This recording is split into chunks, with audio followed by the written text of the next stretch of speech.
रात का सन्नाटा था। आसमान में बादल गरज रहे थे और रसोई में सरू चुपचाप खड़ी थी। उसकी आंखों में प्यार था, चेहरे पर ममता की झलक। वो अपने प्यारे बच्चों के लिए हलवा बना रही थी। हर चम्मच में उसने अपना स्नेह घोला था, हर महक में उसकी दुआएं घुली थी। लेकिन उसे क्या पता था कि उसी रसोई में एक साया भी मौजूद है, जो उसके प्यार को जहर में बदलने वाला है। अनीका, जिसकी मुस्कान में चालाकी और दिल में नफरत बस चुकी थी, धीरे धीरे कमरे में दाखिल हुई। उसके साथ थी उसकी सहेली। दोनों की आंखों में एक ही चमक थी, बदले की, जलन की और जीत की। अनीका ने अपनी जेब से एक छोटी शीशी निकाली और फुसफुसाई, अब देखना सारू, तेरे हाथों से बना हलवा ही तेरा विनाश बनेगा।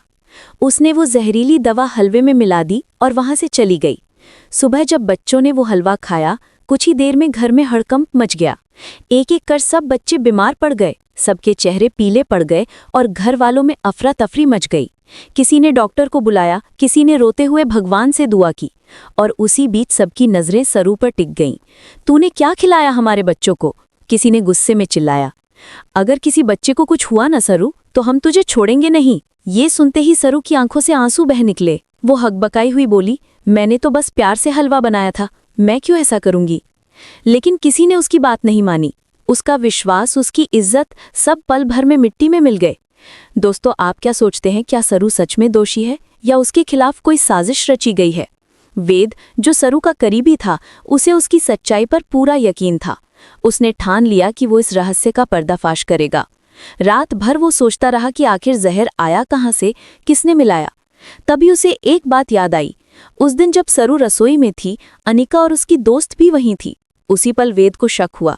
वो कॉलेज के सीसीटीवी रूम की ओर दौड़ लगाई और घंटों तक फुटेज देखता रहा। अचानक उसकी नज़र एक क्लिप पर टिक गई। वीडियो में साफ दिख रहा था, अनीका अपने हाथों से कुछ हलवे में मिला रही है। वेद का दिल धक से रह गया। तो ये थी सच्चाई, उसने खुद से कहा। अब किसी भी हाल में मैं सरू को बेगुनाह साबित करूंगा। अगली सुबह जब सब लोग सरू पर इल्जाम लगाने में लगे थे, वेद वहां पहुंचा और सबके सामने टीवी चालू कर दी। कमरा सन्नाटा बन गया। स्क्रीन पर सच्चाई चल रही थी। अनीका और उसकी दोस्त रसोई में जहर मिला रही थीं। सबकी सांसें थम गई। सरू की आंखों में आंसू छलक पड़े और अनीका का चेहरा पीला पड़ गया। नहीं नहीं, ये झूठ है, वो चीखी। लेकिन झूठ का चेहरा अब नंगा हो चुका था। वेद ने कहा, झूठ की उम्र लंबी नहीं होती अनीका। तुमने सिर्फ सरू को नहीं, इंसानियत को भी जहर दिया है। कमरे में सन्नाटा छा गया। सब लोग अनीका की तरफ देखने लगे। कुछ ने गुस्से में कहा, तुम्हें अब इस कॉलेज की प्रिंसिपल रहने का कोई हक नहीं। कोई बोला, पहले अन्नपूर्णा जी इस कॉलेज की मालिक थी, अब वही दोबारा आएंगी, वरना कोई यहाँ पढ़ेगा नहीं। अनीका के पास अब कोई जवाब नहीं था। आंखों में शर्म और डर, उसने धीरे धीरे इस्तीफे का कागज पकड़ लिया और वहां से चली गई। सरू की आंखों से आंसू थम नहीं रहे थे। वो वेद की ओर देखते हुए बोली, अगर तुम ना होते तो मैं तो टूट ही जाती। वेद मुस्कुराया। सच चाहे कितना भी छुपाया जाए, एक दिन सामने आ ही जाता है। लेकिन कहानी यही खत्म नहीं होती। घर में अब एक और तूफान उठ चुका था, उर्मिला का।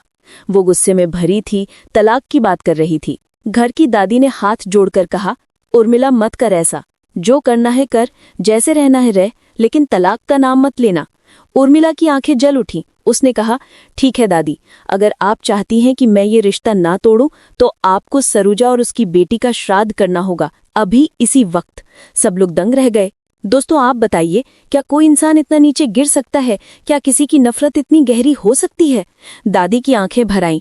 उन्होंने धीमे से कहा, शायद मैंने जिंदगी में बहुत गलत फैसले लिए, पर आज मैं एक सही फैसला लूंगी। उन्होंने उर्मिला के सामने खड़े होकर कहा, अगर किसी का श्राद्ध करना है तो उस नफरत का करना होगा जिसने हमें बांट दिया। सबकी आंखों में आंसू थे। घर में पहली बार सन्नाटा नहीं, सुकून था। उधर कॉलेज में अन्नपूर्णा जी ने दोबारा जिम्मेदारी संभाली और सरू को सबके सामने सम्मानित किया। उन्होंने कहा, जिस लड़की पर हमने शक किया, वही आज हमारी सबसे बड़ी मिसाल बन गई है। सरू के आंसू उसकी जीत का प्रतीक बन गए। अनीका और उसकी मां तारा दोनों अब अकेली रह गई थीं। साजिशों का अंधेरा खत्म हो चुका था और सच की रोशनी फैल चुकी थी। वेद सरू के पास आया और बोला, अब किसी को कुछ साबित करने की जरूरत नहीं, अब बस अपने सपनों को जीना है। सरू ने उसकी ओर देखा, मुस्कुराई और बोली, शायद पहली बार लग रहा है कि भगवान देर करता है पर अंधेर नहीं। धीरे धीरे सब ठीक होने लगा। बच्चे फिर से खेलने लगे, घर में फिर से हंसी लौट आई। लेकिन सरू के दिल में उस एक दिन की कड़वाहट हमेशा के लिए एक सबक बन गई कि हर मीठे चेहरे के पीछे मिठास नहीं होती और हर इल्जाम के पीछे सच्चाई जरूर होती है। दोस्तों, आप बताइए, अगर आप सरू की जगह होते तो क्या करते? क्या माफ कर पाना इतना आसान होता?